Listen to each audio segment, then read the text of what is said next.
നമസ്കാരം. ആനന്ദ് ന്യൂസിലേക്ക് എല്ലാ മാന്യ പ്രേക്ഷകർക്കും സ്വാഗതം.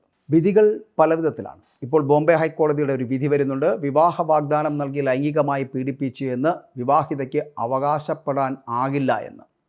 വിവാഹ വാഗ്ദാനം നൽകി മറ്റൊരാൾ ലൈംഗികമായി പീഡിപ്പിച്ചെന്ന് വിവാഹിതയ്ക്ക് അവകാശപ്പെടാനാകില്ലെന്നാണ് ബോംബെ ഹൈക്കോടതിയുടെ പുതിയൊരു വിധി വരുന്നത്. ഈ വിധി എങ്ങനെയാണ് നോക്കിക്കാണുന്നത് എന്നുള്ളതാണ്. യുവതി നൽകിയ കേസിലെ പ്രതിക്ക് മുൻകൂർ ജാമ്യം നൽകിക്കൊണ്ടാണ് ജസ്റ്റിസ് മനീഷ് പിട്ടാലയുടെ വിധി വന്നിരിക്കുന്നത്. തന്നെ വിവാഹം കഴിക്കാമെന്ന് വാഗ്ദാനം ചെയ്ത് യുവാവ് പീഡിപ്പിച്ചു എന്നായിരുന്നു വിവാഹിതയായ സ്ത്രീ പരാതി നൽകിയിരുന്നത്. പിന്നീട് ഇയാൾ വിവാഹ വാഗ്ദാനത്തിൽ നിന്ന് പിന്മാറുകയായിരുന്നു എന്ന് കോടതി കണ്ടെത്തുന്നു. തുടർന്നാണ് സ്ത്രീ പൂനെ പോലീസിൽ പരാതി നൽകിയതും. എന്നാൽ പരാതിക്കാരി വിവാഹിതയാണെന്നും മറ്റൊരാൾ വിവാഹ വാഗ്ദാനം നൽകി പീഡിപ്പിച്ചെന്ന് പറയുന്നതിൽ അടിസ്ഥാനമില്ലെന്നും കോടതി ചൂണ്ടിക്കാട്ടുകയാണ്. താൻ വിവാഹിതയായിരിക്കെ മറ്റൊരാളെ വിവാഹം കഴിക്കാൻ സാധിക്കില്ല എന്നത് സ്ത്രീക്ക് വ്യക്തമാണ്.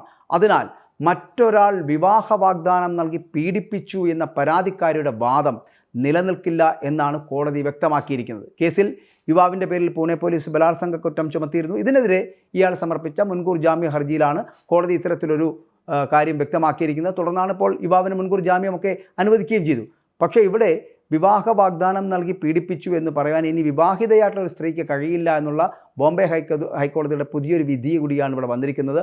ഈ വിധിക്ക് ഇനി വേണമെങ്കിൽ സുപ്രീം കോടതിയിലേക്ക് വരെ അപ്പീലുമായിട്ട് മറ്റുള്ളവർക്ക്, അതായത് ഈ പരാതിക്കാരിക്ക് പോവുകയും ചെയ്യാം.